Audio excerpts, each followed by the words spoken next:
Okay, so Suta Vadano Vadatam Vara.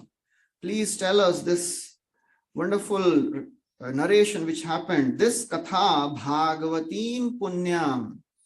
You are Mahabhaga, you are most fortunate one. Anybody who gets a chance to speak about Krishna is most fortunate.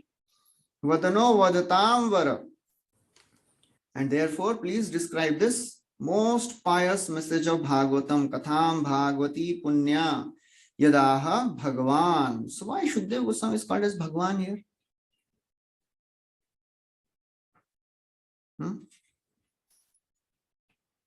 Bhagavan Shukaha.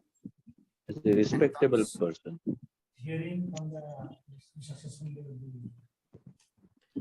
so Bhagavan is generally described for the Supreme Lord, but you will see many places a great personality is also described as Bhagavan. So Shukdev Goswami, because he is presenting the parampara as it is, so therefore he is also called as Bhagavan. There I think in some scripture, I'm not remembering the exact detail. So there are two qualifications for a person to be called as Bhagavan. I'm not remembering the exact thing. I'll let you know in some time.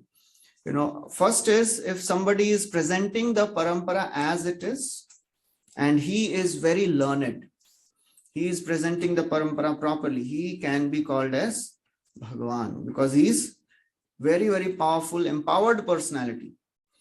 And one more thing I'm not remembering. So it is mentioned in, by one of the acharyas. So I'll let you know.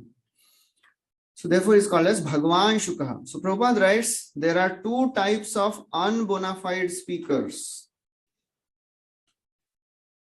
Who are the two types of unbona fide speakers? Impersonalists who twist some meaning out of Bhagavatam to support their impersonalist views, and professional readers who go to the 10th canto to misexplain the most confidential pastimes of Krishna. So therefore, all the sages, they were interested in hearing from Suta Goswami because he was a bona fide speaker. Why Prabhupada is describing this? He's a bona fide speaker. How Prabhupada came to this purport? What was the thought process behind it? Just seeing the words and translation, anybody can tell me. Why Prabhupada is talking about all this, who is a bona fide speaker, who is an unbona fide speaker? Because he heard from Shukdev Goswami. A speaker should hear from his previous acharyas, then only he can speak. That's what Prabhupada writes. All the sages, they were not interested in hearing from a bogus person who would interpret in his own way to suit his own purpose. That's what all the acharyas do. All the bogus people, they do. Just like if I am speaking in English, and if somebody doesn't know English and we appoint a person to translate into Marathi because he knows the Marathi. So what this person is doing, he starts his own class. Mera translation karne ke jagah, he starts his own class. So the person who is listening, what is he thinking? That this person is translating what I am speaking, but this person started his own class. That's what all the bogus people, they do. They take shelter of Bhagavad Gita and they speak whatever they want to speak. So Prabhupada was very much against such type of people. Okay, so now they ask the first question. Tell us the history of Bhagavatam. Kasmin yuge pravritteyam sthane vakena hetuna ta sanchoditah Krishnaha kritavan samhitam munihi. In what period and at what place was this first begun, and why was this taken up? From where did Krishna Dvaipayana Vyasa, the great sage, get the inspiration to compile this literature? Sorry. And why was this taken up? From where did Krishna Dvaipayana Vyasa, the great sage, get the inspiration to compile this? Kasmin yuge pravritteyam. Sorry, the online offline devotees, so sometimes idhar wale translation bolna shuru karte hain, sometimes udhar wale, so please tolerate with us. So kabhi kabhi aisa hota rahega. Kasmin Yuge, from where did Vyasdev got inspiration? In which age? Kasmin Yuge, in what period? Kab likha? Sthan, kahan pe likha? Kena hetuna va, kyun likha? So, kahan likha, kab likha, kyun likha, and kutah sanchoditah. How did he get inspiration to write? So, Kritvan Samhita, this Bhagavatam, it was compiled by Muni, that great sage, Krishna Dwapayan Vyas. How he got inspired? So these are the 4 parts of the first question. Questions about the history: when, where, why, how. When it was written, where it was written, why it was written, and how it was written. Because Srimad Bhagavatam is special contribution of Vyasadeva, there are so many inquiries by Shukadeva Goswami. It was known to them that Vyasadeva had already explained the text of Vedas in many ways up to Mahabharata. Srimad Bhagavatam is transcendental to all of them because it has nothing to do with anything mundane. So the inquiries are very intelligent and relevant. Now the next question is about the speaker of Bhagavatam. So first is about the book. Now the second question is about the speaker of Bhagavatam. That is Shukadeva Goswami. Tasya putro mahayogi samdrinnirvikalpakaha ekantamatirunnidro gudho mood iveyate.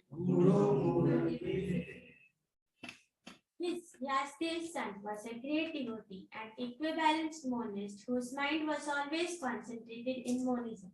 He was transcendental to mundane activities, but being unexposed, he appeared like an ignorant person.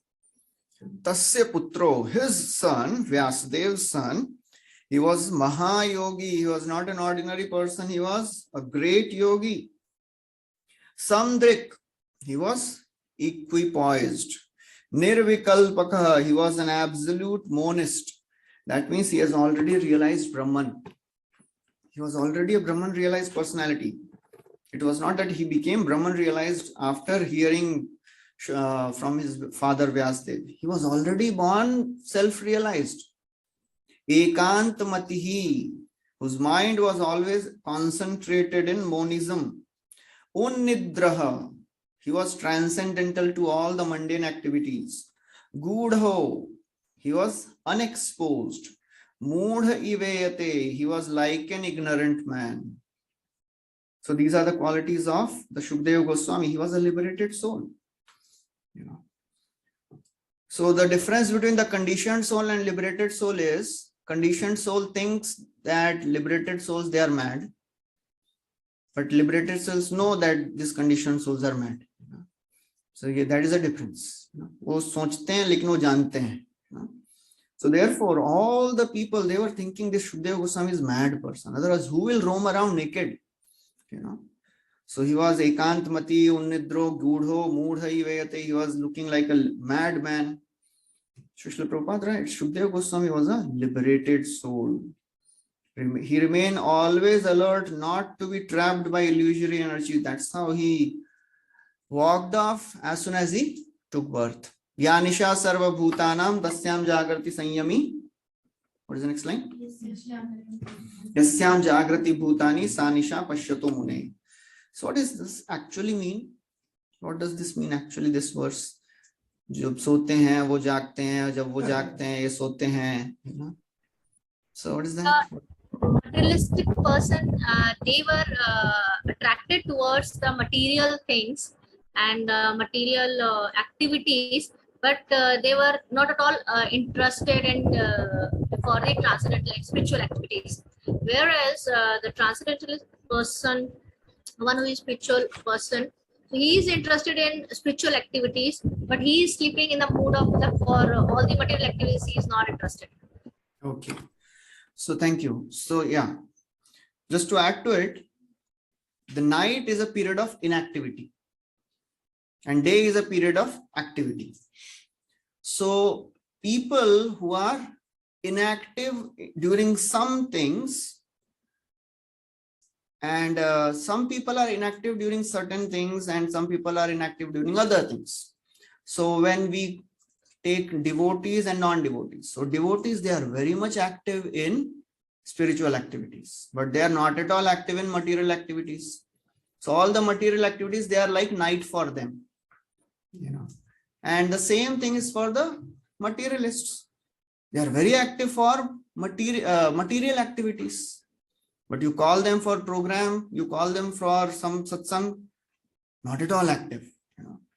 So therefore, liberated souls, they behave in such a way so that, so why, you know, Shukdev Goswami and the same thing. Anybody remembers any other character from Bhagavatam who behaved in the same way? Roaming like a madman, naked. Rishabdev. Okay. Anybody else? Rishabdev. Okay. Yes. No, he was not roaming like a madman. Sorry? Jad Bharat. Jad Bharat. Yes. Jad Bharat was also like that. So all these people, although they are liberated souls, but still they behave like this so that others don't disturb them, so that they can focus on pleasing Krishna. So we all know the story of the birth of Shukdev Goswami. When he was in the womb of his mother, he was there for how many years? 16 years. 12 years. 12 years he was in the womb of his mother only. So, and he was not coming out. So Vyasdev, he talked to the child in the womb. He said, "Arey Baba, bahar aao." You know, surgery, cesarean nahi ho sakta us time pe, you know. So he was not coming out. Then he said, "Okay, I am fearful of material energy." So Vyasdev said, "Okay, so how will you come out? If somebody gives me assurance that I will not be affected by material energy, then only I'll come out." Vyasdev says, "I give you assurance." So this person said, "You yourself are attached to your son, and you are attached to your wife, and you are giving me assurance. How can I believe your words? Then whom words will you believe?" He said, "If the controller of material energy will come and tell me, give me assurance, then only I'll come." So Vyasdev, he went to Krishna, and then he brought him, and then when he gave assurance, then he came out. And even after coming out, he didn't stop there. He walked off. And then as he was going away, Vyasdev is going behind him, telling, "Oh child, please wait." You know, that is one of the verses of Mangalacharan by Suta Goswami. Yam pravrajantam anupetya petya krityam dvaipayano virahakatara ajuhava putreti tanmayataya taravobhinedu tam vyasa sunumupayami guru munina. So he's calling, "Oh son, putreti, putra, please come back." So as he's running, as he's going behind his son, so Shukdev Goswami passes by a place where some young ladies are taking bath. And he's going without getting affected. He doesn't even notice them. And all these ladies, they also didn't care about Shukdev Goswami. He is also a young boy, they are young girls, but still. And as Vyasdev passed by, he is like the grandfather. They start covering themselves. So Vyasdev gets surprised. My son was of your age, and you are not even caring to cover yourself. And I am like your grandfather, and you are becoming, ashamed. So they say, "Look, your son, he is a liberated soul. He doesn't make distinction between male and female. That does not mean Vyasdev is not a liberated soul. But Vyasdev is a householder. He has to make distinctions. Shukdev Goswami was not a householder. He was liberated soul, and he was not in Varnashram system. So that is what this verse describes. Drishtva yantam rishim atmajam apyanagnam.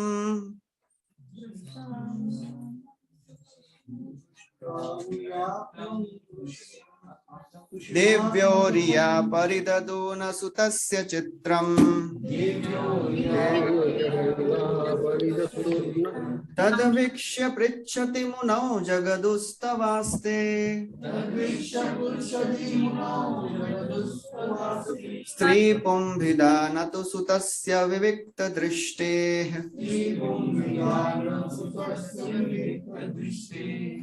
Drishtva. So as he was going behind Shukdev Goswami, Drishtva anuyantam rishi. So Rishi, the Atmaja, the son of Rishi, as he was passing by a place, the ladies were taking bath, and Vyasdev was not naked, anagnam, but Devya, Riya, all the ladies, they became ashamed.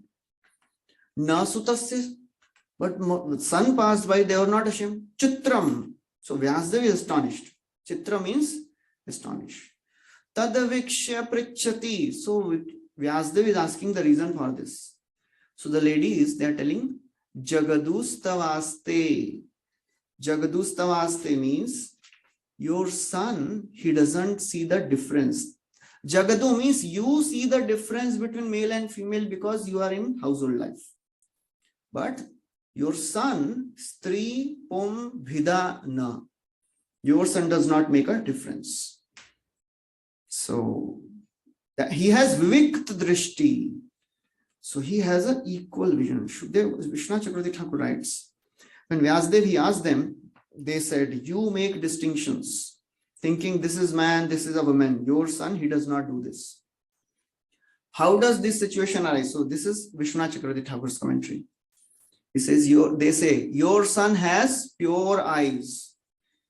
So we young women, we are skilled in the arts, have the power to know the inner truth of men and women just by looking at their eyes. So that's how these ladies, they tell that your son has equal vision. He doesn't make difference. Any verse from Bhagavad Gita where this equality is described? Pandita Samadarshina. How does it start? Brahmane Kavi Hastini Shunichaiva Shrapakicha. So that is how Shukdev Goswami is. So that is a vision of the self-realized soul. So the pure devotees of the Lord, they are not affected by all the rajogun of this world. Just like Lord is not affected, etadishanam ishasya prakritisthopi tadgunaih na yujyate sadatmasthai tatha yada buddhi tadashraya. So just like, so this verse comes in the 10th chapter of this first canto. Etad ishanam, this is the supreme position of the Supreme Lord. Prakriti asthopi, although he is situated in this material world, na yujyate, he does not get affected by it. And the devotees of the Lord are also the same. What is the similarity between the Ajamil pastime? Ajamil pastime nahi bol sakte, Ajamil can't bol sakte. So Ajamil episode and Narad Muni and Nalkwar Manigriv, they were both in the same situation. Ajamil also saw a scene. Narad Muni also saw a scene where Nalkwar Manigriv was, they were enjoying. But Narad Muni didn't get affected. But Ajamil got affected. That is the difference between a pure devotee and a sadhaka. The sadhaka may get affected, but the pure devotee never gets affected. So that is the power of the pure devotee of the Lord. So Prabhupada writes, he quotes this verse, Vidya Vinay Sampanne, 5.18. Shukdev Goswami was transcendental to all sex relations. He appeared very innocent. The ladies, by their special qualifications, could sense this at once. And therefore, they were not very concerned about this. But when his father passed, the ladies quickly dressed. So that's the position of Shukdev Goswami. Then Prabhupada explains that although Vyasadeva is a liberated soul, but he is playing the part of a householder. A householder has to distinguish between male and female, otherwise he cannot be a householder. So one should not feel that Vyasadeva is a conditioned soul. No, he is a liberated soul, but he is making distinctions because he is in a particular ashram. Like that.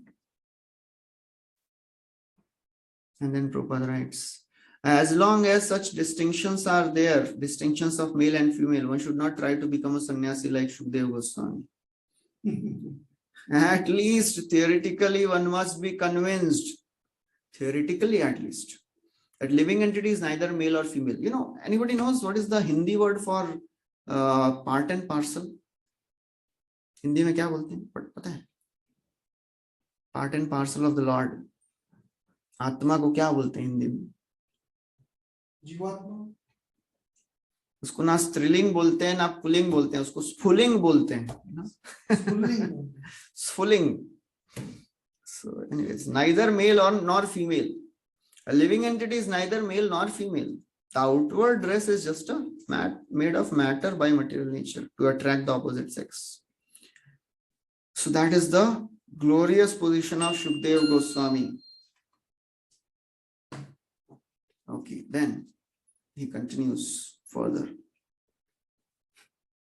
Katham alakshita paurai Katham alakshita paure samprapta kuru jangalan samprapta kuru unmattam jangalan jadavat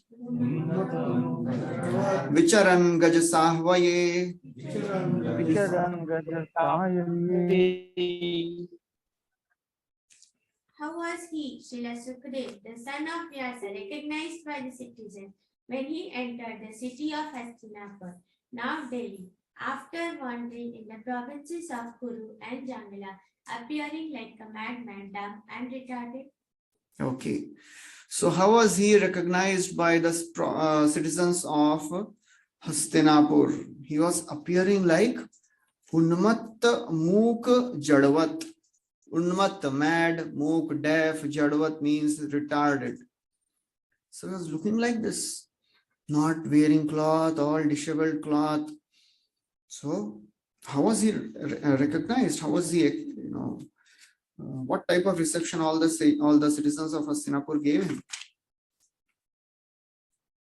So Prabhupada writes, a sage is therefore not recognized by sight, but by hearing. One should not approach a sadhu to see him, but to hear from him.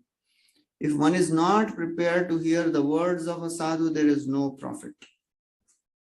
So that's how, although Shukdev Goswami, what happened when Shukdev Goswami entered the assembly, entered this Hastinapur area where Parikshit Maharaj was sitting, all the ladies and the children of that area, they gathered around Shukdev Goswami and they were making fun of him. So Shukdev Goswami is completely not affected.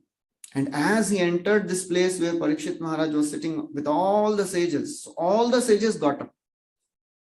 So then all these children and all these ladies, they realized, ye koi to alag hai, all these big personalities standing for him, that means he's a different person. So then they stopped following him. And then that's how he entered the assembly. He was given a very nice place to sit. Okay, now after asking about Shukdev Goswami, Prabhupada writes in the book, Shukdev Goswami was recognized when he spoke on the subject of Bhagvatam, and he never attempted jugglery like a magician. Outwardly, he appeared like a dumb man. So how do you recognize, what is the difference between a crow and a cuckoo? How do you recognize the difference? Eyes, Depending on where they are attracted to eat. How they speak first. Okay, how they speak. That is the most important thing, Kaka Krishna, Pika Krishna, Kaka Pika ko bhedayo. Vasant samaye prapte, kaka kaka pika pika, So kaka kaua bhi kala, koel bhi kali. तो कब पता चलेगा? वसंत समये प्राप्त्ये. वसंत समय में पता चलेगा. कौआ भी बोलेगा, कोयल भी बोलेगी. काका काका पिका पिका. So that's how when Prabhupada writes in another purport, fools, I think इसमें लिखते हैं, किसी ने तो लिखा है. He writes in some place, fools go unrecognized unless he speaks. जब तक मुंह नहीं खोलेंगे तब तक you cannot understand he is intelligent or a fool. So therefore, one should not try to judge a person based on how he looks. Our spiritual processes, we have to see through the ears, not through our eyes.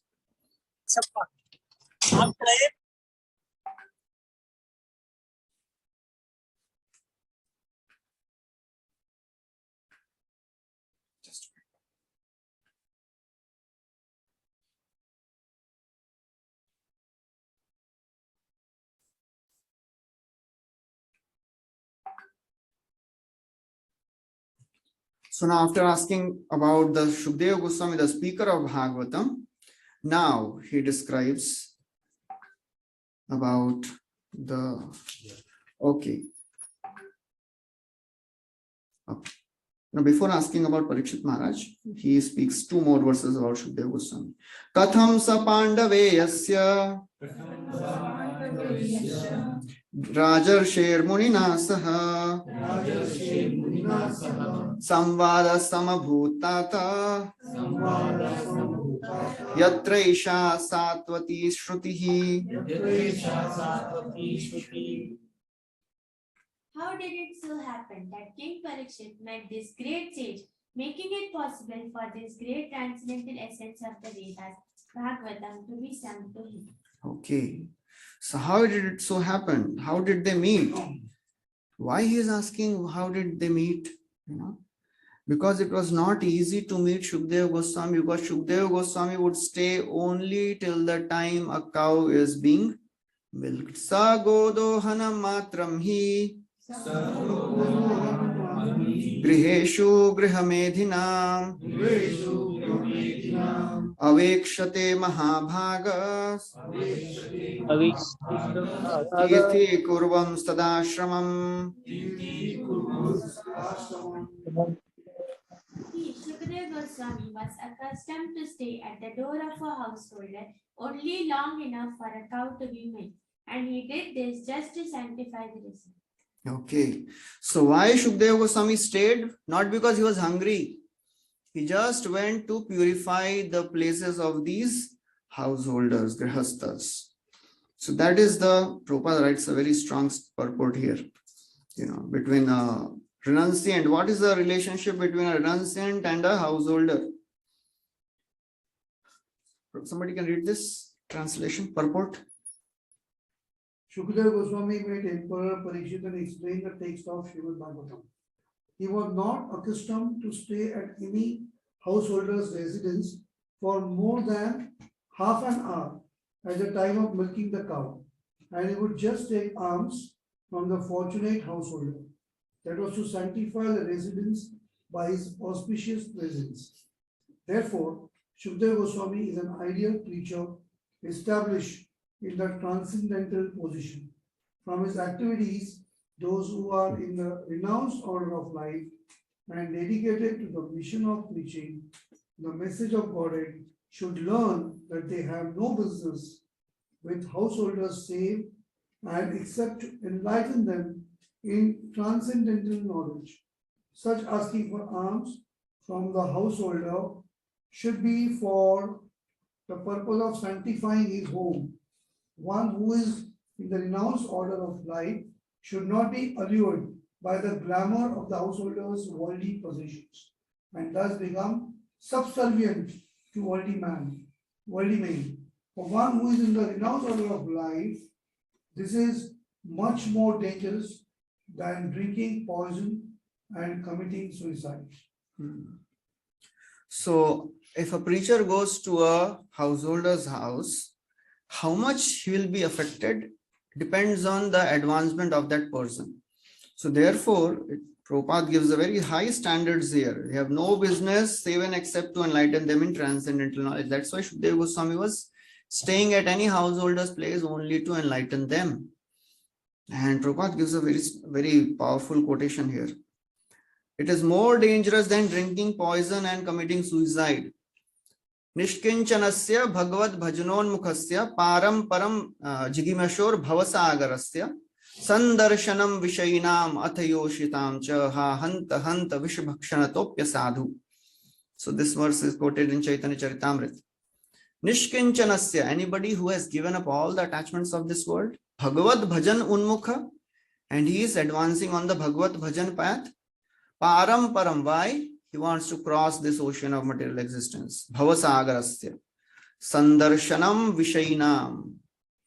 Even to see the face of a materialist or the opposite gender is more deadly than drinking poison. Vishbhakshanato asadhu. So therefore it is more dangerous if somebody is attracted by the glamour of this world. So one time Prabhupada was with all the devotees on the beach, and one devotee said, Prabhupada, the ocean looks so beautiful from far. Prabhupada said, yes, material energy is also like that. It looks beautiful from far. When you go in, it will suck you inside. So that's how a devotee should be very, very careful to what extent he can go. We have to keep playing kabaddi with material energy. You know, kabaddi matlab kya hota hai? Line touch karke aana hai bas wapas, you know. One time devotees, they went to Prabhupada and said, Prabhupada, please give us blessings so that we can distribute books in nightclub. We are going. Nightclub mein zyada log aate hain na. Prabhupada said, you have my blessings, make sure you come back also. So we have to understand what is our capacity and work accordingly. If we try to become more than what we are, then we will be gone. Overconfidence, it is very deadly. Should I tell you a joke? Yes. Jokes, no? One time a man, he wanted to become an orator, as a speaker, So एक बार उसके गांव में एक व्यक्ति आया and he was teaching how to speak. So he said, you should begin a class with something very, very, very wonderful statements that will attract everyone. For example, you can say, the best moments of my life was spent in the arms of a woman who was not my wife. And she was my mother. Then he memorized this statement. After a few months, he got a chance to speak. So he went on the stage and got nervous first time. So he thought, chalo wo wala statement se shuru karte hain. The best moments of my life was spent in arms of a woman who was not my wife. And then he forgot the next line. And then he said, and I don't know who she was. So overconfidence, we should not be in overconfidence, we should know our capacity, so that we should handle material energy only that much we can handle. Otherwise, we'll be sucked inside. So that is what is the purport here. So, just to sanctify the residence. So pure devotees, they are like fire. Anything you put in that, any amount of ghee you put in the fire, it will be consumed. But a person who is not a pure devotee, he is like a very little spark. If you try to put more ghee, the fire will be extinguished. So therefore, if we have less immunity, we will catch the disease very easily. COVID mein to sabko malum hai, So therefore, we have to be really careful how much we are handling the material energy. After asking about Shukdev Goswami, now he speaks about the hearer of the Bhagavatam. Abhimanyo sutam suta Rahur Bhagavato Tasya Janma Mahascharyam Karmani Cha Grinihinaha. It is said that Maharaj Parikshit is a great first-class devotee of the Lord, and that his birth and activities are all wonderful. Please tell us about him. So now the qualities of a shelter-providing leader is described here. Who was Parikshit Maharaj? He was a leader. He was giving shelter. So what is the quality of that leader? Bhagavatottamam. He should be the best of the devotees. That is the foremost quality of a leader. That's why Krishna wanted all the kings to be devotees. That's why he established Yudhishthira Maharaj also as the king, because he was the foremost of the devotees. So, Tasya Janma Mahascharyam. His birth was astonishing. his activities are astonishing. Tasya karmani cha granihina. And in the one of the later verses, he will tell, Nidhanam cha yathaivatsit. His death is also astonishing. So birth is astonishing. Activities, how is the birth is astonishing? How Because birth he of was Krishna? saved in the womb by Krishna himself. Because he was saved by Krishna. How activities are astonishing? Because he punished the king of the Kali. Because he punished Kali personified. How his death is astonishing? After hearing Srimad Because He all the heard. sages came to here. Okay, all the Because sages Sukdev- came. Yeah. He heard from Shukdev Goswami. Yes, yes. Thank you, Mataji. Thank you. So that's how all the sages are asking. Please tell us. His birth is wonderful. His activities are wonderful. So Prabhupada explains in the purport. Birth, how is wonderful? Protected by the Supreme Lord. Activities are wonderful. Chastise the Kali. His death is also wonderful because he got previous notice. Anybody gets a notice? Kal marne wale hain, you know. Parso marenge, you know. One person, he came to know that you are going to die, you know, in few days. So he thought, I think famous story Prabhupada would tell. So this man, he thought, no, actually he was going somewhere. So he saw Yamraj. So he thought, Yamraj dikh rahe, matlab abhi meri mrityu aane wali hai. So he started running away. So wherever he would go, he would see Yamraj. So he went long distance to some other island. And as he was running there, he was going there, he became so anxious, he got heart attack and died there. And then he went to Yamraj. He reached the place where Yamraj is staying. So Yamraj, he welcomed him. Welcome. So he said, oh, I have a question. So no, Yamraj says, actually, now I understood, you know, I was thinking you are supposed to die at that island and you were there one day before in some other island. So I was thinking how you will reach there, you know. Prabhupada writes, even if some person, he came to know that I am about to die. So he thought Yamraj is a pure devotee, right? So if I'll cover my body with stool, he will not come near me. So I'll not die. Prabhupada gives such an example. But even if you cover your body with anything, but the death is sure, you know. So therefore, Prabhupada writes, nobody gets a notice for death, but Parikshit Maharaj got a notice for death. Anyone else who got a notice for death in Bhagavatam? There is a king which is described. Yeah, he had gone to help the gods and they told him that he has only one muhurat left, but I don't think Yes. his name. Khatwang Maharaj, you know. Khatwango Nam Rajarshe, you know, he was the name, Khatwanga. So he fought for the Devatas, and Devatas, they were victorious. So they asked for benediction. So they said, he asked, Pehle batao kitna time bacha hai mere paas. They said only 2 muhurtas. So in one muhurta, he said, please transfer me to Golok, to Bhumandala. And then he meditated for 1 muhurta and he perfected his life. So the Prabhupada writes, he prepared himself for passing away by sitting down on the bank of Ganga and hearing the transcendental activities of Krishna. He did not take food or drink, nor did he sleep. Everything about him is wonderful. Sa samrat kasya vaheto Pandu namana vardhanaha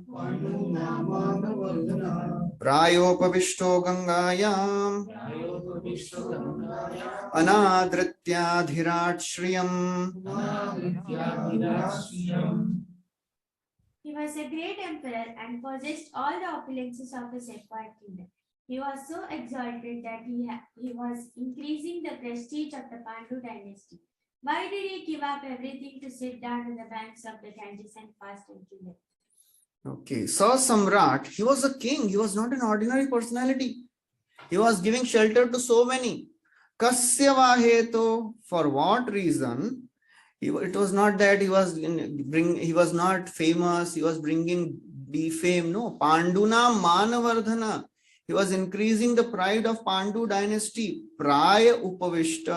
Why he started fasting? Why he was sitting on the bank of Ganga? Anadritya Dhirat.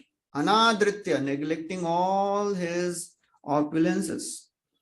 So Pandavas so Parikshit Maharaj inherited the kingdom of Pandavas, and he inherited the devotion of the Pandavas also. So he was a very, very powerful king and very great devotee. So therefore, all the sages are asking, "Are kyun chhod ke sab chale gaye?"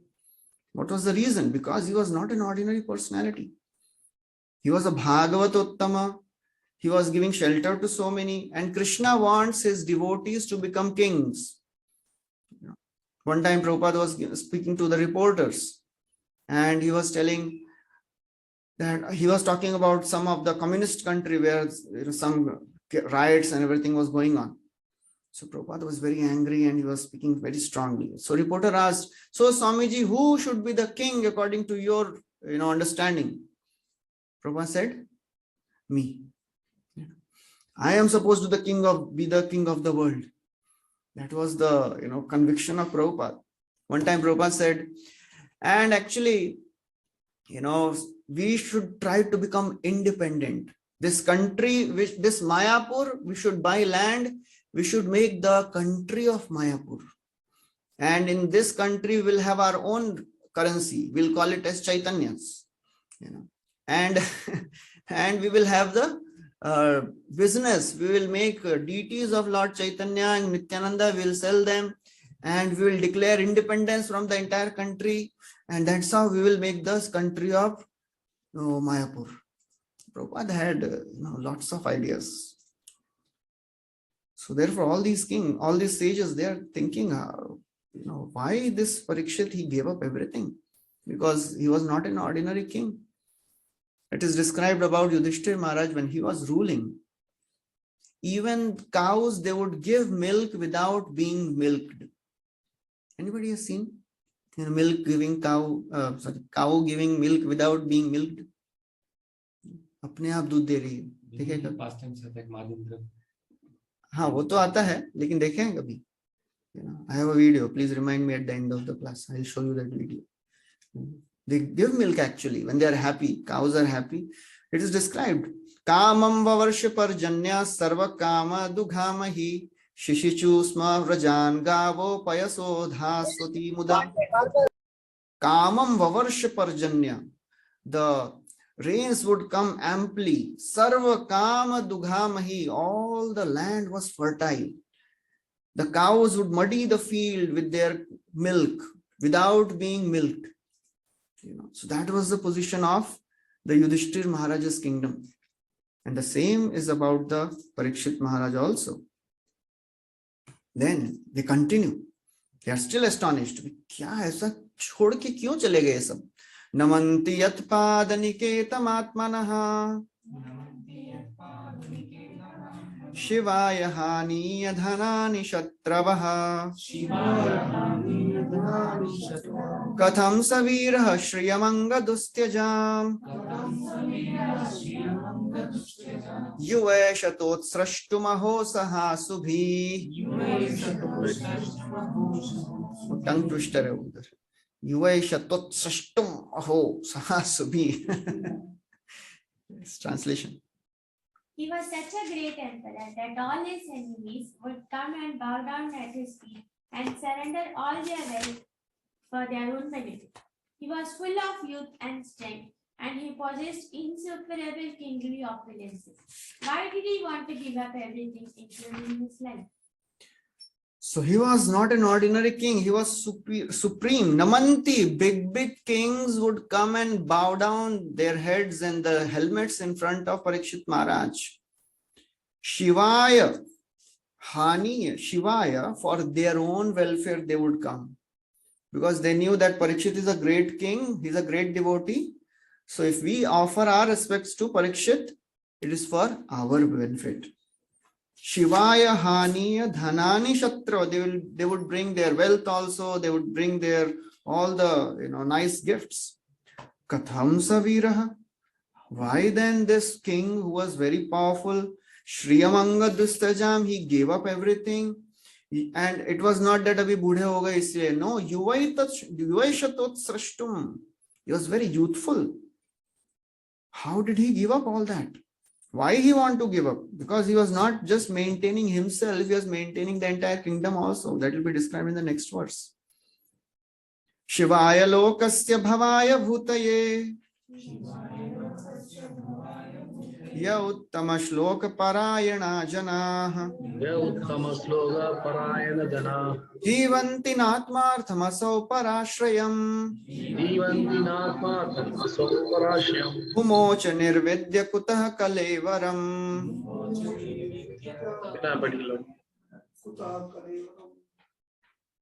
Those who are devoted to the cause of the personality of Godhead live only for the welfare, development, and happiness of others.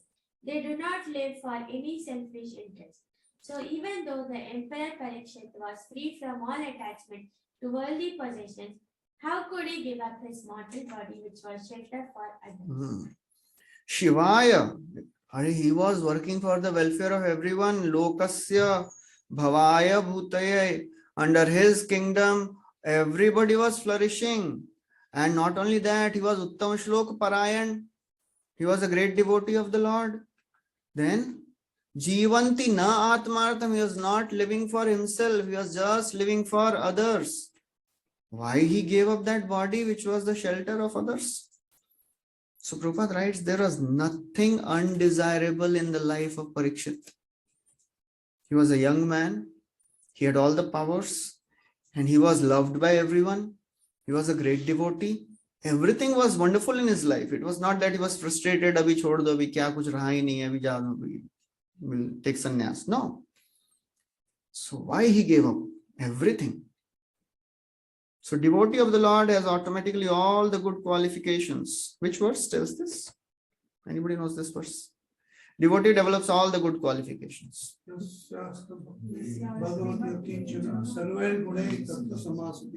Yasyasti bhakti manorathena asri dhavato bhahi. So devotee automatically develops. So non-devotees don't have any good qualifications or what? ये श्लोक के अनुसार तो वैसे ही है. ये नहीं मतलब यस्यास्ति भक्ति verse. So how do you understand this? Non-devotees have no good qualifications. सब लोग नालायक हैं. No, it's not like that. They are very powerful, but their mind is not in their control. So what they will do any particular time, they also could not control. Okay. But we see in the society many very nice moral people, very good people. Whole life they have spent, in a nice way. Then why Bhagavatam is speaking like this? See, because they may be doing very good, but last moment they will forget Krishna. And they may have to again take a birth. So that is the last moment they missed out. They may be, their mind may be engrossed somewhere else, their glories or what they did. They repent at the last, now I have to leave this. How can I leave this? Okay, right, yes. Anybody That else? is because they may have done a lot of material good deeds, but they haven't done any, tried to elevate themselves spiritually. Okay, yes. Anybody else? Okay, all right answers. Yes. Because we have to understand that Bhagavatam deals only with what? Bhakti. Nirmatsaranam satam dharma projita kaitavatra parmo. Anything below then pure devotion is rejected. So anything even if you see people who have all the wonderful qualities, Bhagavatam means devotee hai kya? Nahi hai na? Gone. So we should never try to demean those people who are displaying good qualities. But at the same time, we should understand that Bhagavatam speaks from highest perspective. That doesn't mean that those who are displaying good qualities, they are not having good qualities. But what is the Bhagavatam's perspective of good quality? Anybody who is not a devotee, however good qualities they may have, what is the use? Because he will not come close to Krishna. He will not perfect his life. That's why it is described that devotees, they develop all the good qualifications, and non-devotees, they have no good qualifications. But Tony, in sometime back we discussed that when we see somebody having a very good quality, you have to see Krishna in him. That is there. How to balance it out? Yeah, we can see, that is for our benefit, we should see that spark as Krishna. That is how 10th chapter of Bhagavad Gita is, that Yes, yes. among the opulence of the absolute. Yeah. Adityanam aham Vishnu Jyotisham Raviram Shuman. So in the present context, agar dekhna hai, to of all the cricketers, I am Virat Kohli, So that's how we have to become Krishna conscious in all the circumstances. But from Bhagavatam perspective, we should understand that these qualities they are displaying, that is a power of manifestation of Krishna. But personally, they are not glorified as the devotees because all their good qualities are not taking them to Krishna. And another thing is, they may give up those good qualities when in the times of difficulty. That may also happen. When they are pressed, when they are in difficult circumstances, then they may give up those good qualities. So that is also Bhagavatam describes, that's why. Okay, anyways. So Prabhupada writes, he was a king for all-round welfare of citizens. He would not allow slaughterhouses. He was not a foolish or partial administrator. Why foolish partial? Protecting citizens and killing animals. He was a devotee of the Lord. He knew perfectly well how to conduct his administration for everyone's happiness. Okay. So after describing all this, they say, now please tell us, because you are expert in all the subjects, except some. 13th verse they say, Tat sarvam na samachakshva Prishto yat iha kinchana manye tvam vishaye vacha snatam anyatra chandasat. We know that you are expert in the meaning of all subjects, except some portions of the Vedas, and thus you can clearly explain the answers to all questions we have just put to you. Tat sarvam naha. Therefore, clearly explain the answers. Sarvam. All answers we want. Samachakshva. Please clearly explain. Prishto. Whatever we have asked. Because manye we consider tvam vishaya vacha snata. You are expert in all subjects except some. Anyatra chandasa. Some things you don't know properly, but apart from that, you know everything. So therefore, Prabhupada writes, Suta Goswami was not expert in chanting Vedic mantras. Last few lines of the purport, Prabhupada writes. He was not expert in chanting Vedic mantras with metric pronunciation. Yes. Which depends more on practice than actual realization. Realization is more important than parrot-like chanting. One time when Prabhupada was, he did a big pandal program and it was in Jaipur. So big all Jaipur industrialists, they came and it was a good program. So one of the businessmen, he came, he was a life member also. So he came and he was meeting Prabhupada and said, Swamiji, your disciples, they are very nice in doing all things, but their pronunciation is not so good. When they chant, they are not good in pronouncing the mantras.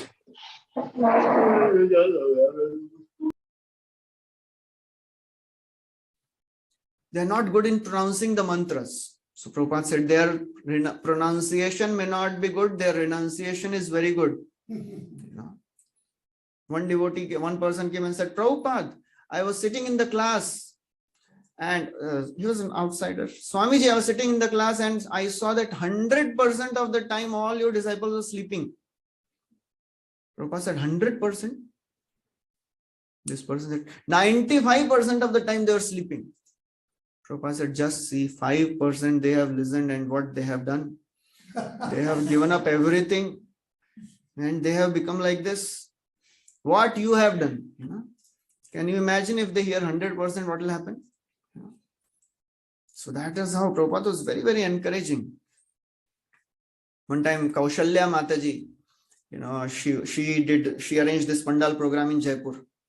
And Prabhupada was talking to all these life members. And Prabhupada said, all my disciples, they know all the Upanishads. And Prabhupada called Kaushalya Mataji. And she knows all the Upanishads.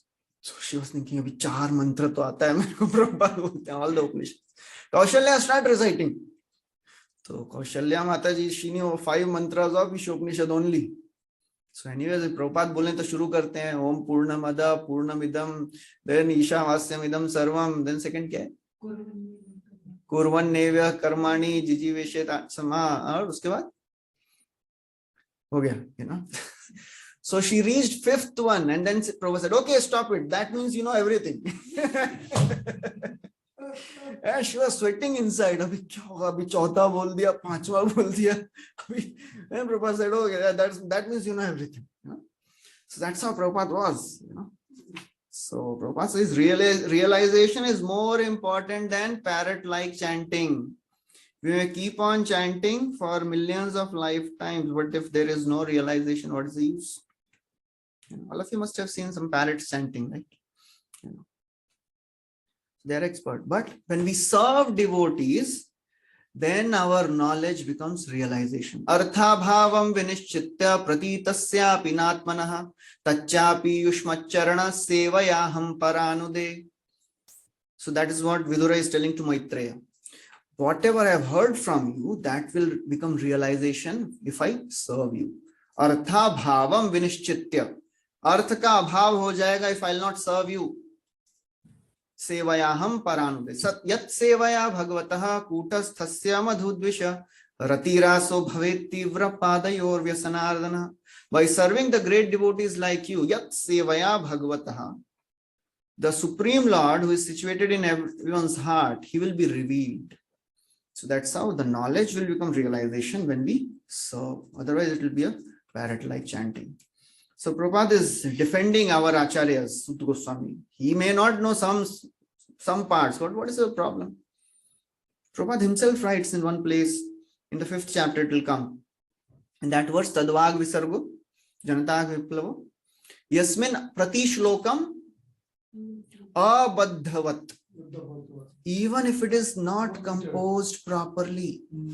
Prabhupada writes, although our English translation is not right, it may be filled with all the grammatical mistakes, but still it is accepted by the learned people of the society. So that is how Prabhupada is. Is it like Prabhupada is showing proud towards the parampara? Parampara. Yes. Okay, so these are the 3 questions. He asks about Srimad Bhagvatam. He asks about Parikshit Maharaj, Shukdev Goswami, and where did the meeting take place? You can take it as a 4th question also. So these are the 4 questions. Parikshit, all the sages, they ask the Suta Goswami. So even if we are not expert at preaching, we should begin whatever we know. Many times devotees say, "Hum kaise bol sakte, Prabhuji? How can we preach? We don't know anything." So it is there in Subodhini. Don't worry. Subodhini mein hai chart. मैं जो भी बोल रहा हूँ उधर से ही बोल रहा हूँ, उसके सिवा कहीं से नहीं बोल रहा. So whatever we know, we should try to speak. Prabhupada just sent his devotees when they were just 6 months old in Krishna consciousness. You go to America, you go to Africa, you go to France, you go to Japan and open centers. Nobody sending us to open centers. So how many years we have spent? More than 15-20 years in Krishna consciousness. So it is our responsibility to preach this message. Tathapi kirtayamyanga yathamati yathashrutam. Whatever we have heard, whatever we have read, according to our intelligence, speak Bhagavatam. Otherwise, our tongue will become unchaste. Asati. Okay, so now after hearing all the questions from the sages of Naimisharanya, okay, we'll take a small break here. Yes. Okay. So we'll take a 5 minutes break and then we'll continue.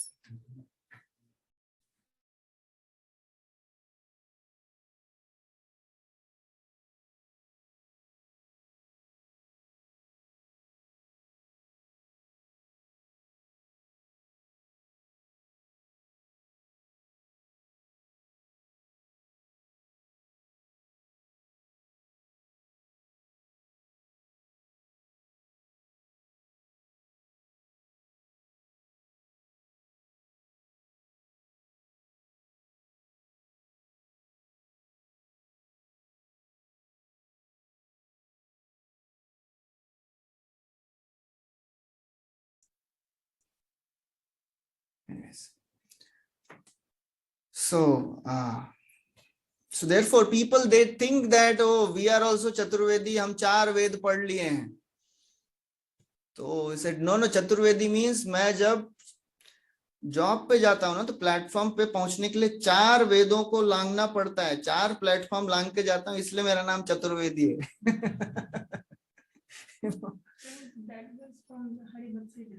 It is Hari Bhakti Vilas. Where it is quoted? नहीं, कहीं पे तो किसी CC वर्ष में coat किया होगा. CC में चैतन्य Charitamrita must be quoted. It is from Hari Bhakti Vilas, but it must be quoted somewhere in folio. Anyways, so what is the translation overall?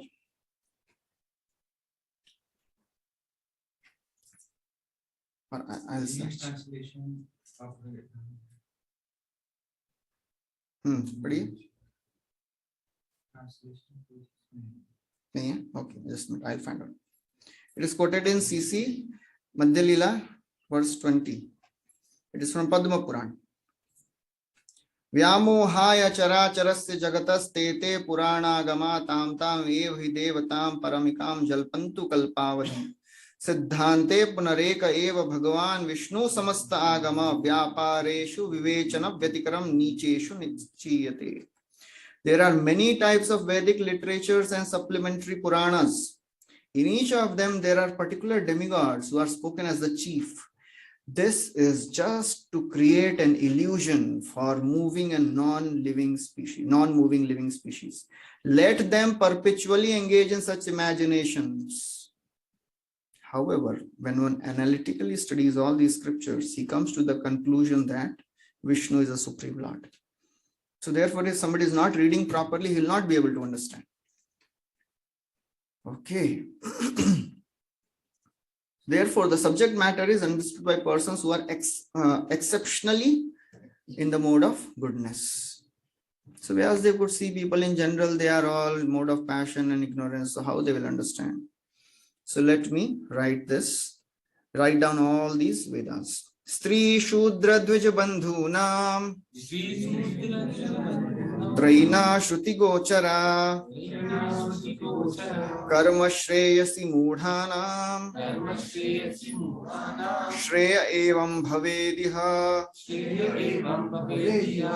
Iti Bharatamakyanam Kripaya Munina Kritam. Out of compassion, the great sage thought it wise that this would enable men to achieve the ultimate goal of life. Thus, he compiled a great historical narration called the Mahabharata for women, laborers, and friends of the 12th form. Okay, so Prabhupada describes about Dvija, Janmana Jayate Shudra Samskarat Bhavet Dvija. So if somebody is not having this samskar, he is still a Shudra. So there are 16 samskaras, starting from Garbhadan samskar to Anteshti samskar. So Prabhupada writes that. Okay, so now Vyasdev is doing all that in such wonderful focus with all the discipline. But what is happening to Vyasdev, that is described in the next verse, that is most important. Although Vyasdev, he performed द्विज twice born, 2 बार जिनका जन्म होता है. एक तो जब गर्भ से बाहर आते हैं, and then second birth is sanskar, that is twice. The birds are also द्विज, they also take birth twice. पहले take birth from the mother bird and then come out of the eggs. Okay, So now, even after doing everything for complete welfare of people in general, अपने लिए कुछ नहीं कर रहे हैं, following all the rules and regulations, but still, what is the result? एवं प्रवृत्तस्य सदा भूतानां श्रेयसी द्विजाः सर्वात्मकेनापि यदा न तुष्यद्हृदयं ततः. O twice born Brahmana, still his mind was not satisfied, although he engaged himself in working for the total welfare of all people. So generally, when somebody does a selfless service, he should be satisfied. But Vyasadeva is doing the highest welfare service. Still, he is not satisfied. Evam pravrittasya sada. Always he was engaged like that. Not that in between he was thinking, thoda parupkar bhi kar lete hain. No, he was working only for the welfare. Bhutanam shreyasi. Shreya. What is Shreya and Preya? Shreyas and Preyas. What is the difference? Which is good for us. Prayers is for good for us. Shreyas is for all. Shreyas is the highest welfare activity. Shreyas is meant for Prayers Shreyas. for all. Okay, Shreyas anybody is else what would is like good to- for Prayers us, is and short term. Prayers is not short term. Shreyas is long term. Yes, this is the right definition. Prayers means short-term benefit, short-term good. which we think this is good for That us. is good for And us. Shreyas is which it is ultimately good for us. Just like children, they like to play. Yes. They are interested in short-term benefit. Abhi maza aa raha hai na, khelo. But parents, they know the long-term benefit. Praise and shit is You know, Shreya. So therefore, Vyasadeva is working for the Shreya. Arjuna also tells this word. Nacha Shreyo nupashyami hatva swajanamahave. So he is telling, I am not seeing from the short-term point of view. अरे मैं दूर दृष्टि से देख के बोल रहा हूँ कि ये सब नाश हो जाएगा. एवं, you know, nacha Shreyo. There is no good. Ultimate good is not there if I fight. So he was giving all the logic. So therefore, Vyasadeva is also saying, Bhutanam Shreyasi. He was working for the ultimate welfare, total welfare. Sarvatma, with all his mind. Still na tushyat. Still he was not satisfied. So therefore he started contemplating.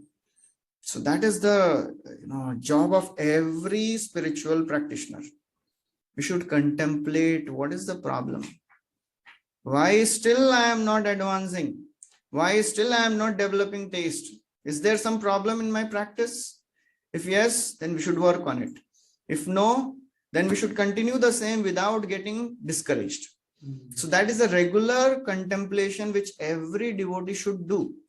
Am I going right?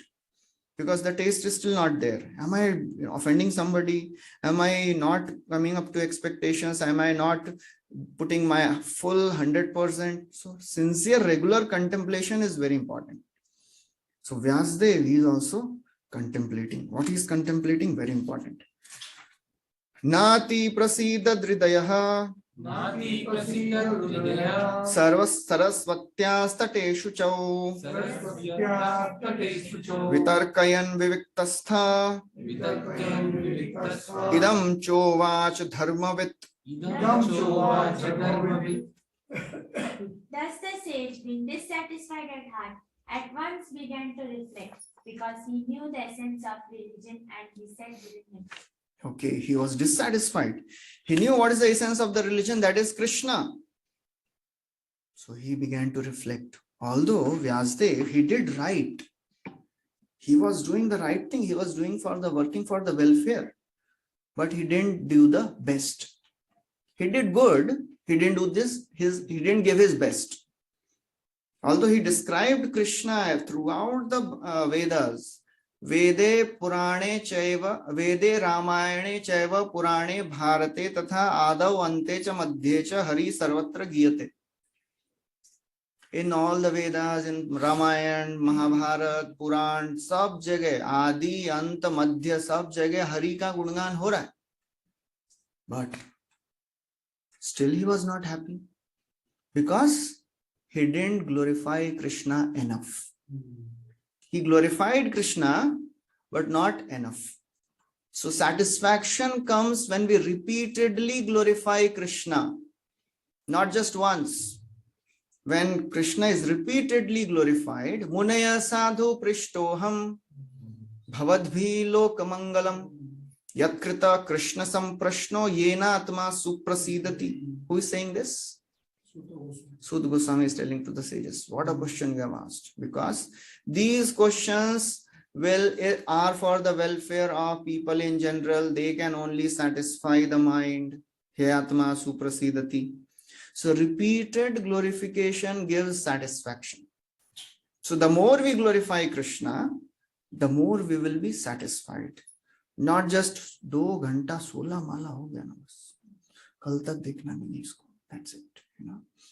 ऐसा जगह रखें दिखना नहीं चाहिए. So that will not give satisfaction.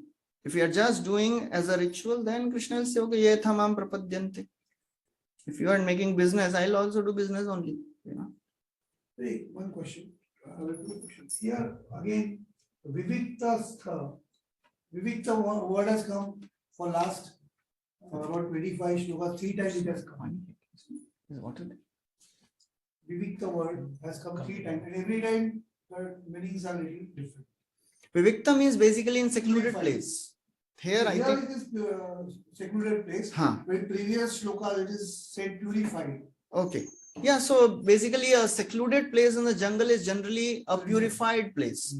Prabhupada would say about few things. Some places are in mode of goodness, passion, ignorance. Anybody remembers? Anyways, it is 5:15. Anybody remembers? Which places are in mode of goodness, which are in passion, which are in ignorance? Prabhupada क्या बोलते हैं? Brothels, they are in the mode of the forest is in goodness. And cities, they are in the mode of passion. And villages, forests, they are in the mode of goodness.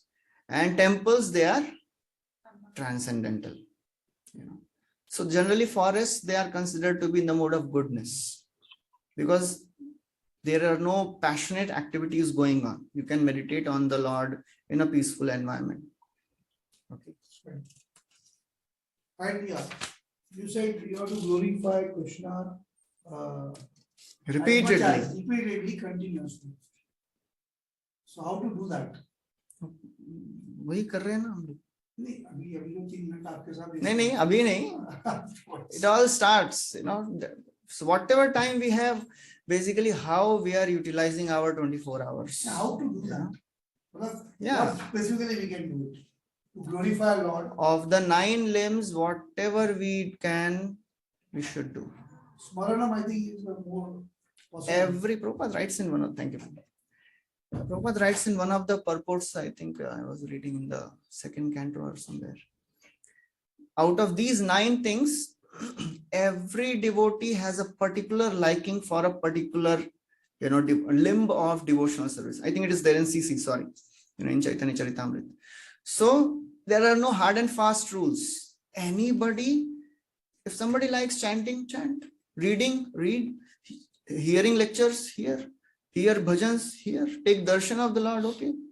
Whatever you are good at it, whatever you like, you should do it. Everybody should have some panic buttons ready. जब मेरे जीवन में problem आएगा तो कौन सा button दबाना है?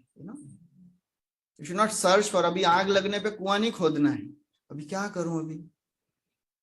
Some people like to pray to the Lord. Some people like to take darshan. Some people like to glorify, read some bhajans, read some pastimes. So we have to find out what we like in Krishna consciousness, that we have to do the most. There are few things which we which we are told to do. There are few things which we have to do, and there are few things which we like to do. Gaur Gopal Prabhu said this once. Things which we have to do, like our chanting, we have to do. They purify us. They sustain us. They sustain us. Things which we are told to do by superiors, we may not like it, but we have to. We do it. They purify us. And things which we like to do, they sustain us. Okay. So these three things we have to do. Some things which we have to do, some things which we are told to do, some things which we like to do. ये तीनों चीज सबको करना पड़ता है. ये तीनों में से एक करेंगे, बाकी दो नहीं करेंगे तो मजा नहीं आएगा. If we are just doing the things which we are told to do and we are not doing the things which we like to do, it will become dry. Will not get the inspiration to continue. मजा आ ही नहीं रहा है. जो बोला वही करते जा रहा हूँ, जो मुझे अच्छा लग रहा है वो कर ही नहीं रहे हैं. You know, so that's how everybody has to find what he likes to do or she likes to do, and that they should do.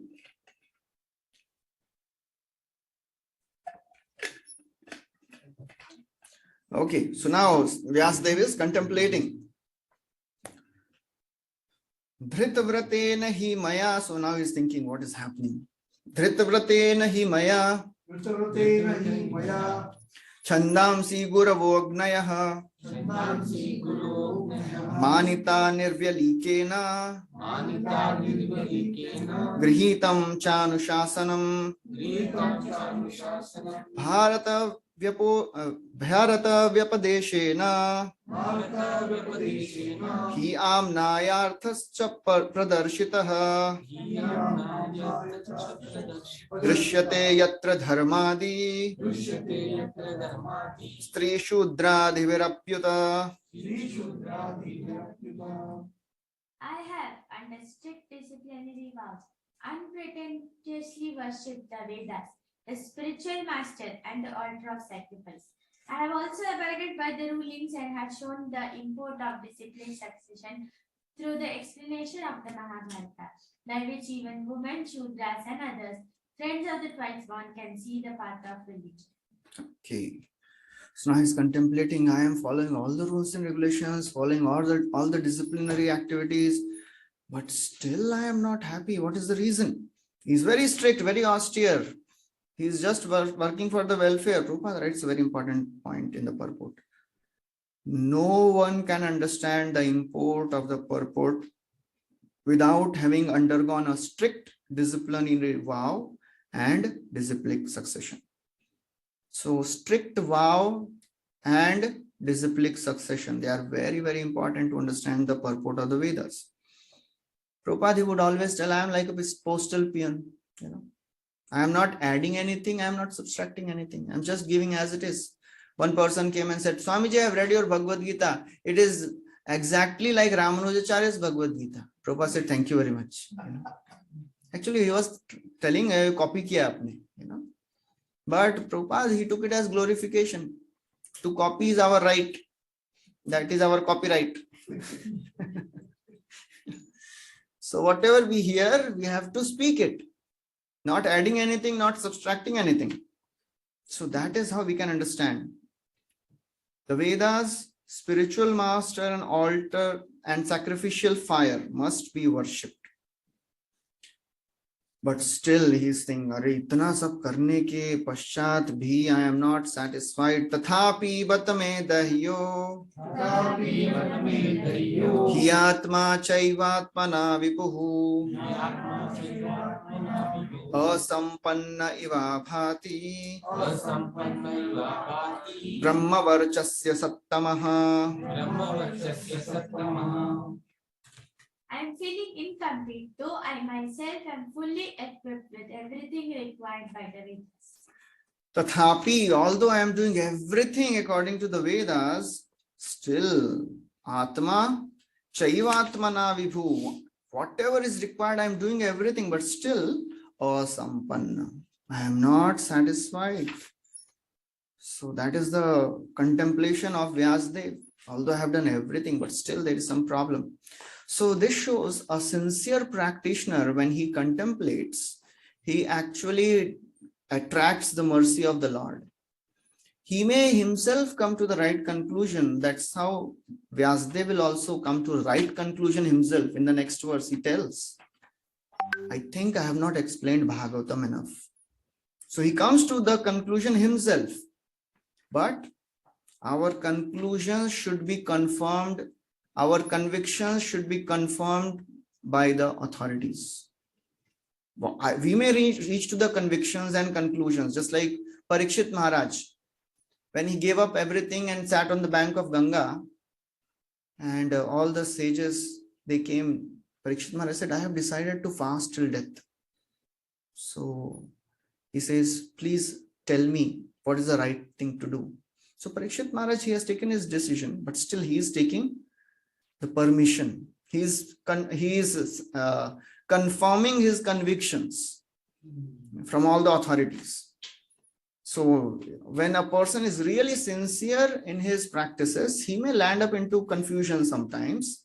But if he is really sincere in his practice, he will attract mercy of the Lord. And that's what will happen to Vyasadeva also. Krishna sends Narad Muni. Kim va bhagavata dharma na prayena nirupita priyah paramahamsanam taeva hi achyuta priyah. This may be because I did not specifically point out the devotional service of the Lord, which is dear both to perfect beings and to the infallible Lord. So this is the essential message of Bhagavatam. Kimva Bhagavata Dharma. This Bhagavat Dharma, which is the essential message, is it that I have not explained it properly? Na prayena nirupita. And what is this Bhagavat Dharma? It is priya to Paramhamsas and priya to Lord also. So it is dear to the Lord and dear to the devotees. Is it that I have not explained Bhagavat Dharma properly? That's why I'm not feeling satisfied. It actually comes to the right conclusion, So Prabhupada writes, unless one is fixed in the normal condition of service, neither the Lord nor the living beings can be fully satisfied. So Lord, he also feels unsatisfied when he sees that living entities are not taking to Krishna consciousness. Actually, he feels for us more than we feel for Krishna. Because the father always cares for the children more than children cares for their parents. So Krishna is always thinking, isko kaisa wapas le kya ho? That's why he is sending his devotees, he is sending the books, he comes himself. Why? So that we can understand and come back. And that's why he comes himself. And he tries to teach us in the form of Sri Chaitanya Mahaprabhu. Ye log sunenge nahi, mujhe hi batana padega, So that's how he is coming, and he is doing everything, even as Lord Sri Chaitanya Mahaprabhu, and even in the form of Lord Sri Chaitanya Mahaprabhu. Why he appeared? He appeared to drown everyone in this love of God. Chaitanya says, Ei rupe achandale kirtana sanchare nama prema malaganti korila sanchare. So he came to spread this kirtan in all over the world. And that's why Panchtattva came. सही पंचतत्व मिली पृथ्वी आसिया पूर्वे प्रेमा भंडारे मुद्रा उगाड़िया पांचे मिली लुटे प्रेम करे आस्वादन यत यत पिए तृष्णा बाड़े अनुक्षण. So they broke open the love of God, the seal which was there on this love of God. They distributed to everyone. And they wanted to drown everyone, but few people were running away. Who are they? Mayavadis, the fruitive workers, false logicians, those who are blaspheming Sri Chaitanya Mahaprabhu, those who are students, they were also criticizing Chaitanya Mahaprabhu. Mayavadi, Karmanishta, Kutarkikagan, Nindaka, Pashandiyat, Paduyadham. All these people, they were running away. Keha keha mahadaksha dhaya palaya ye banyaya tasabar chuite narila. They were running away. So Mahaprabhu said, okay, I'll take sannyas. So they will also offer respects to me. So Mahaprabhu is ready, Lord is ready to give up everything so that we can take his mercy. So that is the extent of Lord's mercy. So Lord feels dissatisfied when we don't take to Krishna consciousness. And as Vyasadeva is contemplating all this, Narad Muni came to his cottage. Translation of 32nd verse. As mentioned before, Narada reached the cottage of Krishna Vaibhav on the banks of the Saraswati, just as Vyasadeva was regretting his defeat. So another question which may come up, that Vyasadeva is incarnation of God. How is he despondent? Swayam Bhagavan, na? How is he despondent? How to answer?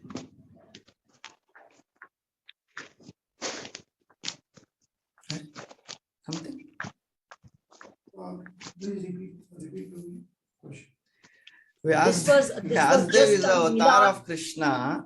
How is he despondent?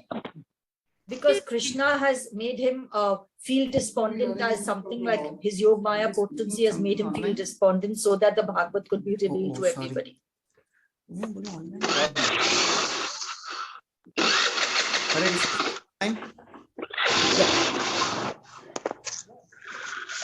Hare Krishna. Hare Krishna. Sorry, Yeah. sorry. Actually, my speaker it went off, so that's why I'm not able to. I didn't hear. No, so Vyasadeva was deliberately put into delusion, even though he was an avatar by Krishna's Yog Maya potency, so that the Bhagavad could be revealed to us. Yes, yes. So this is because Krishna wanted to manifest Bhagavatam. That's why he, orchestrated this whole pastime. Out of Arjuna's bewilderment, Bhagavad Gita came. Out of Devahuti's despondency, teachings of Lord Kapila came. Out of Parikshit Maharaj's confusion, this Bhagavatam was spoken.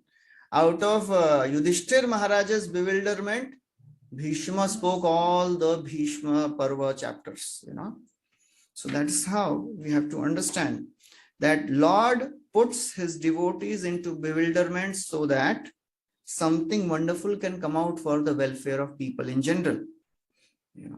So we should never ever get confused why these great souls are getting bewildered over these topics. Vyasadeva Prabhupada writes, Vyasadeva was an empowered divinity. He was still felt dissatisfied because in none of his works were transcendental activities of Lord were properly explained. Of course, it's all a pastime. We should understand it. The inspiration was infused by Sri Krishna directly in the heart of Vyasadeva, and thus he felt the vacuum as explained above. Then the last verse. Somebody, translation? At the auspicious arrival of Sri Narada, Sri Vyasadeva got up respectfully and worshipped him, giving him veneration equal to that given to Brahmaji, the creator. So as soon as Narad Muni came, Vyasadeva got up and he gave all the respects to Narad Muni because he was his spiritual master. Okay, so still we have half an hour. We can start the next chapter.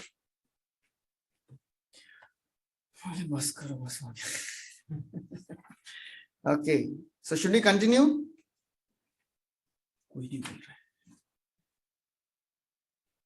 Continue करेंगे अभी? Prabhuji, please continue. Yes, Prabhuji. Please continue. लोग next time इसका अपना बनाइए ये somebody of this particular chapter.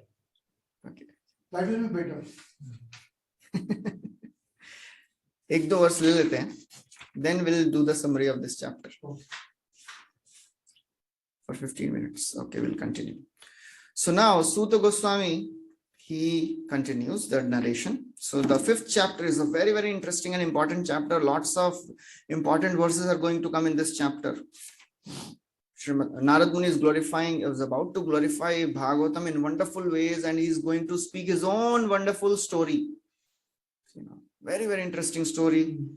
It will come in this chapter. Suta Uvacha. Atatam Sukhamasina. Upasinam Brihashravah. Devarshih Praha Viprarshim. Veena Pani Smayanniva.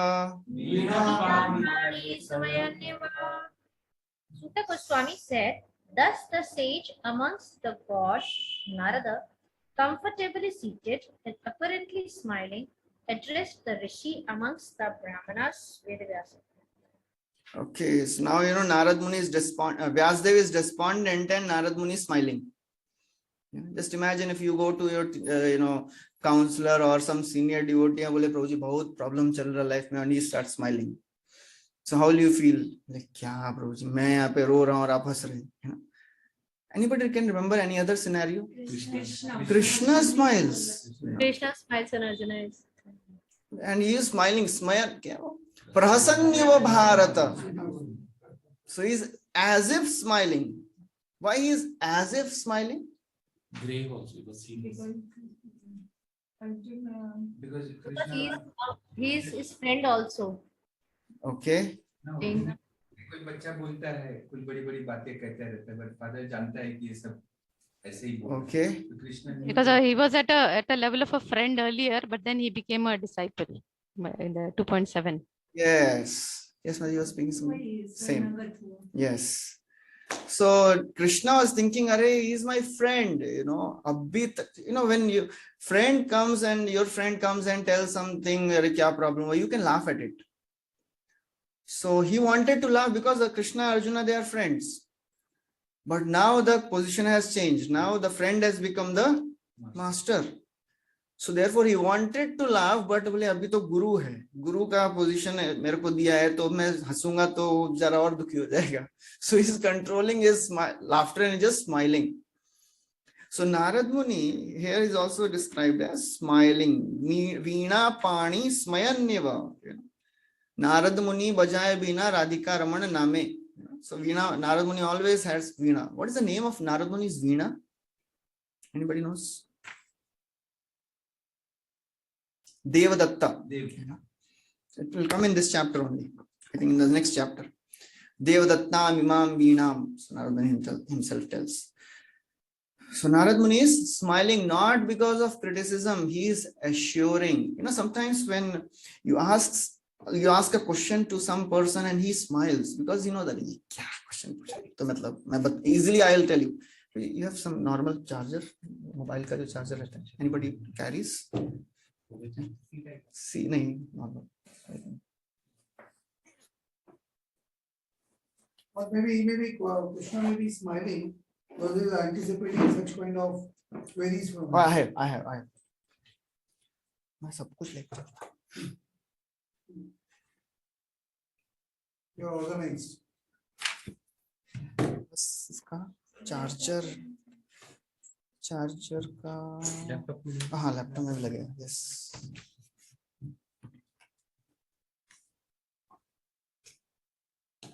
Okay.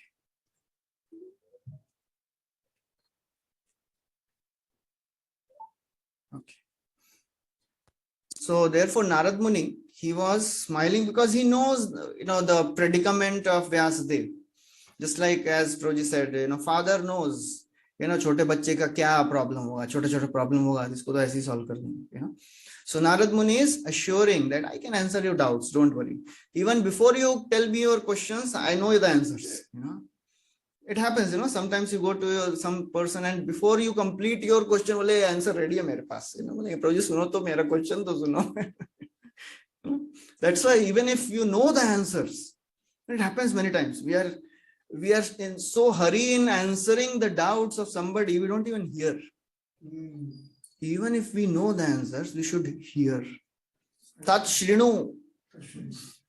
Sunna bahut zaruri hai. Most of the problems are solved just when you hear. Because इस दुनिया में कोई किसी का सुनता ही नहीं है. सब सुनाना चाहते हैं. मेरी आवाज सुनो, बस. So therefore, even if you know the answer, you should not speak. Just allow the person to pour down. जितना बोलना है बोल. बोल के थक जाएगा ना. That's what Krishna did to Arjuna. जब तक बोल रहा है बोलता है. And then Arjuna said, Abhi, बस. He sat down silent. What's that? उक्त्वा तूष्णीम बभूव. बस चुप हो गए अभी. Then Krishna started. Ashocyananva shochastyam. पहले तो गाली दिया, पंडित की तरह समझ रहे मूर्ख.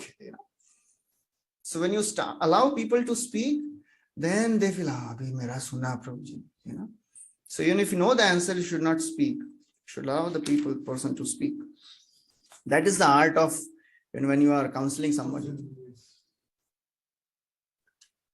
So Prabhupada writes, Narada was smiling because he knew well that the great sage Vyasdev and the cause of his disappointment. As he will explain gradually, Vyasdev's disappointment was due to insufficiency in presenting the signs of devotional service. So smile was not to embarrass, but to reassure. And I know your answers. Okay, now Narad Muni is speaking.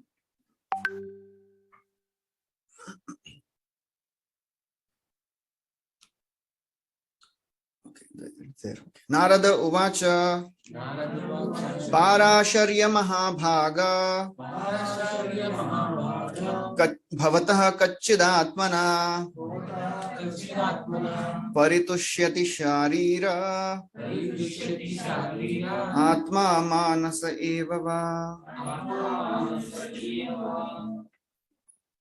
Addressing Vasudev, the son of Parashara, Narada inquired, are you satisfied by identifying with the body or the mind as objects of self-realization?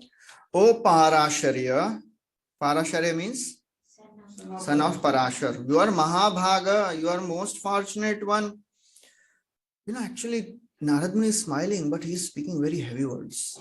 हंसते हंसते ऐसा, you know. So अपने आप को बहुत intelligent समझ रहे हैं ना, तो भी you have identified, are you satisfied identifying with the body and the mind? Are you happy? So Kachid Atmana, you have identified with your body, with the body only. Paritushyati, are you satisfied? So therefore, when you go in front of the spiritual master is inspired to speak right words to solve our problem, and they understand the disciple. One time, one devotee was asking His Holiness Radhanath Swami Maharaj, and they were doing some service in Govardhan Eco Village, and Maharaj, Radhanath Maharaj, he doesn't come, when he goes to the west, he comes after 6 months. So this devotee, he was engaged in some nursery services there. So he asked Maharaj, we are doing our services here. So how do we know that you know everything? You know whatever, we are doing. Guru hai na, Guru ko sab samajhna chahiye na. So Maharaj said, whatever Krishna wants a spiritual master to know, he knows through the Paramatma. जो भी जानना जरूरी है परमात्मा की तरफ से भगवान बता देंगे गुरु को. That is Chaitya Guru. So that's how Guru is inspired by the Supreme Lord personally to speak right words. So, and that's how, a disciple comes close to the spiritual master. So another thing is, disciple should be eager to ask relevant questions and should allow himself to be corrected. Many times we know कि इनके पास जाऊंगा ना तो बहुत कुछ बोल देंगे, इनके पास नहीं जाएंगे, ये डिवोटी अच्छे हैं, ये ज्यादा बोलते नहीं है, इनके पास जाते हैं. So we should be ready to follow the instructions. One time a person went to Prabhupada and said, Prabhupada, please give me your mercy so that I can follow your instructions. What did Prabhupada say? Prabhupada said, my mercy is that I have given you my instructions. Now you have to follow it. So it is spiritual master's mercy that he has given instructions. And we should have that strength to follow the instructions, So Vyasdev is not an ordinary person, he is Supreme Lord himself, but he had the humility to accept. Okay, I want to be corrected, please tell me. Just like when a patient goes to a doctor, he has the humility.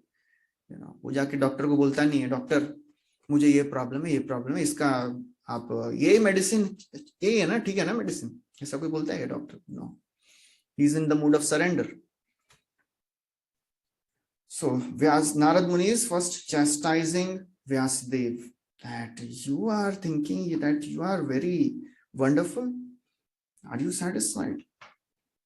So we should be humble enough. So Guru's intelligence is higher than the false ego of the disciple. So we should be ready to, we should allow the spiritual master's intelligence to rule over our false ego. Then only we will be purified. So Guru is like he shows us our mirror. Itna problem hai, itna lust hai. One time one devotee was telling a true story. This Mataji was in Mayapur. She was praying to Lord Narasimhadev. And in the night, Lord Narasimhadev came in her dream, and Lord Narasimhadev, he put his hand inside the chest of this lady and brought out some black thing. In the dream, it is happening, and Narasimhadev says, this is lust. This is what is keeping you away from me. Do you want to continue like this, or you want to get purified? And as she was seeing the dream, she got up. So all of us, we have this ego, we have this conditionings. When we allow ourselves to be ruled over by devotees, spiritual masters, and not only spiritual masters, even great senior devotees also, it all starts there. The more we become humble, the more we receive the mercy of Krishna. It is not so easy. It is very difficult. I think we can switch on the AC.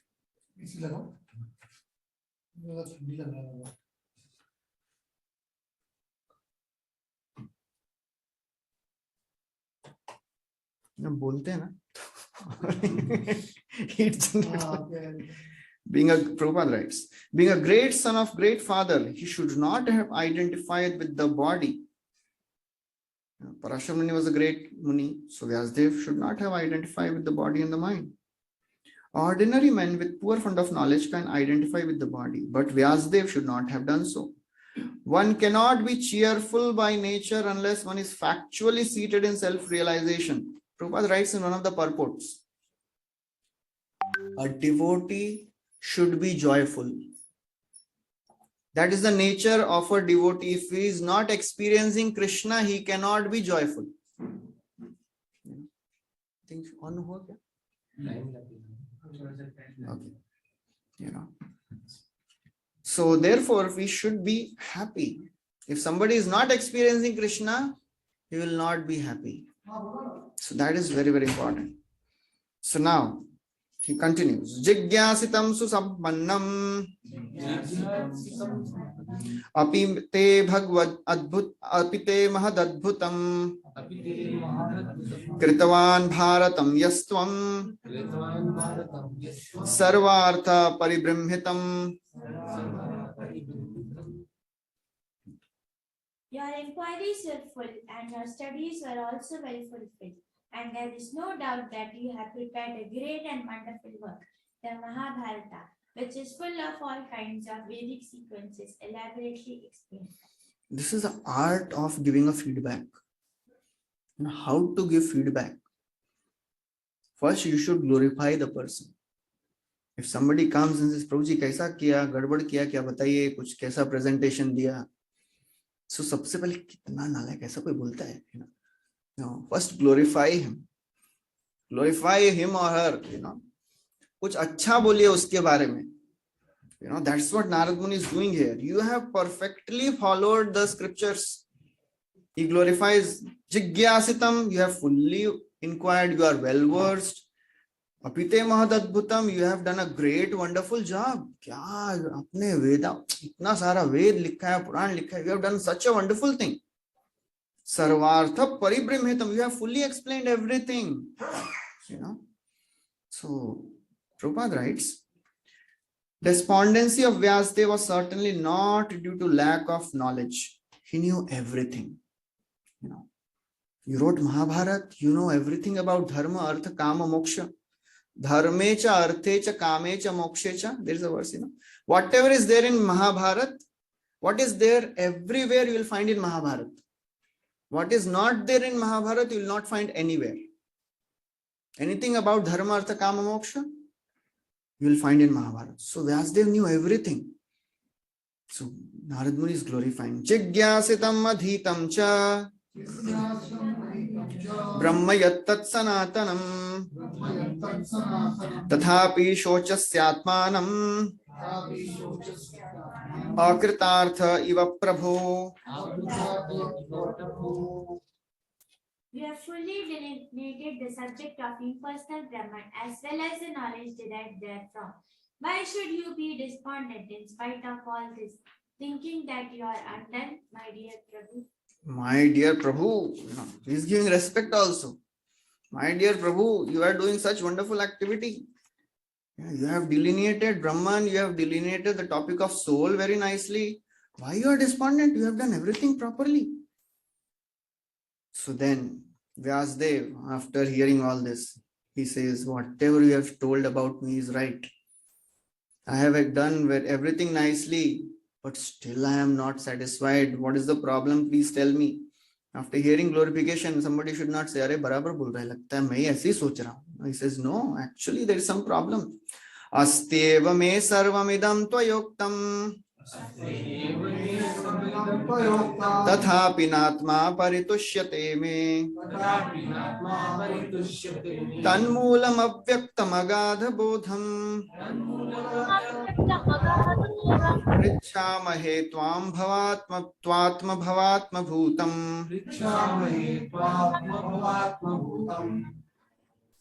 Sri Vyasadeva said, all you have said about me is perfectly correct. Despite all this, I am not pacified. I therefore question you about the root cause of my dissatisfaction. For you are a man of unlimited knowledge. You do your being the offspring of one, Brahma, who is self-born without mundane and father and mother. Okay. So Jiva Goswami, he describes in one of the Sandarbhas, Priti Sandarbha, he said that, he tells that, mere realization of Brahman, Vyasadeva tells that you have perfectly described Brahman, but mere realization of Brahman is not sufficient to satisfy the mind and the soul. Only Bhakti can satisfy the mind and the soul. So therefore, Vyasadeva, he told that, Narad Muni told, you have glorified Brahman properly, but still Vyasadeva says, no, I am not still satisfied. Asti eva, whatever you have said about me is right, but still tathapi na atma paritushyati, still I am not satisfied. Then Vyasadeva, he expresses his convictions in his guru. So when we approach a superior, we should have conviction that this person will solve my problem. When we humble ourselves in front of the superiors, what happens? Many times we know the answers, just like Vyasadeva knows the answers. But still, when he approaches superiors, Krishna in the heart of a living entity, he understands, he acknowledges that this person has become humble. Because most of the time we don't want to become humble because main itne saalon se devotee hu. I am known in the devotee community as a senior devotee. How can I go to anyone and ask problems? Log kya sochenge mere bare mein? So who is Vyasadeva? He is such a great king, great sage. He is humbling himself. So when we humble ourselves in front of superiors, they may give the same answers, but something clicks. Arre, abhi chamak gaya ho, Mumbai language chamak gaya ho, chamakta hai, Then you understand, oh wow. So that what happened? Krishna, he allowed that knowledge to go from the brain to the heart. So that is what is very important. When we surrender, Krishna, he gives his mercy. And the same knowledge, same answer, then it clicks. So that is what will happen here, for Vyasadeva also. So then Vyasadeva is, expressing his convictions. You are man of unlimited knowledge. Tan moolam avyaktam agad bodham. You are the man of unlimited knowledge. You are born of Brahmaji. You can answer all my doubts. Anybody remembers any similar thing? Somebody is expressing his convictions about the superiors. Where Arjuna tells to Krishna, 2.8, 2.6, sorry. क्या हो? गुरु न हत्वा हि महानुभावा श्रेयो भोक्तुं भैक्ष्यमपूह लोके हत्वार्थ कामांस्तु गुरूनि have भुञ्जीय भोगान् रुधिर प्रतिग्धान् यनि न चैतद्विद्मा कतरन्नो गरीयो यद्वा जयेम यदि वा नो जयेहु यानेव हत्वा न जिजीविषाम तेव स्थिता प्रमुख. Sorry, ये भी नहीं, sorry. But that he tells only you can answer my problems. This is 2.8 only. 2.8 है ना? हाँ. हाँ. What is that? कार्पण्य दोषों के बाद वाला क्या? कार्पण्य दोषों के बाद में. पृच्छामि त्वां धर्म सम्मूढ़ चेता नहीं प्रपश्यामि. Yes, I don't see anyone who can solve my doubts other than you, O Krishna.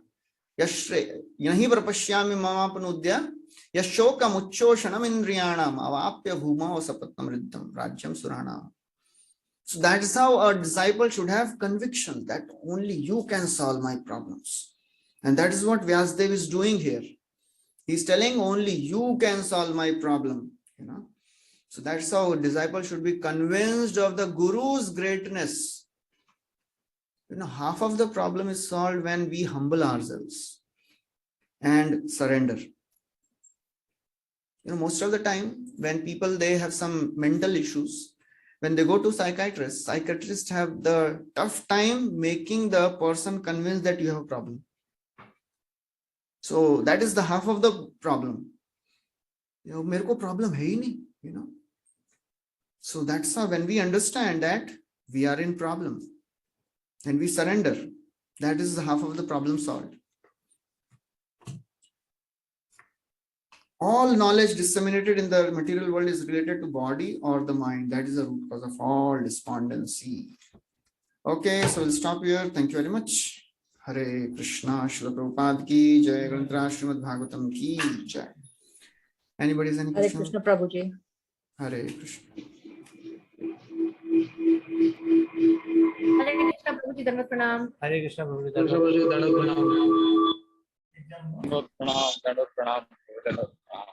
Okay, next week exam. Second chapter, we'll be having exam. Second chapter exam rahega. Okay, thank you. 3 to 3:30.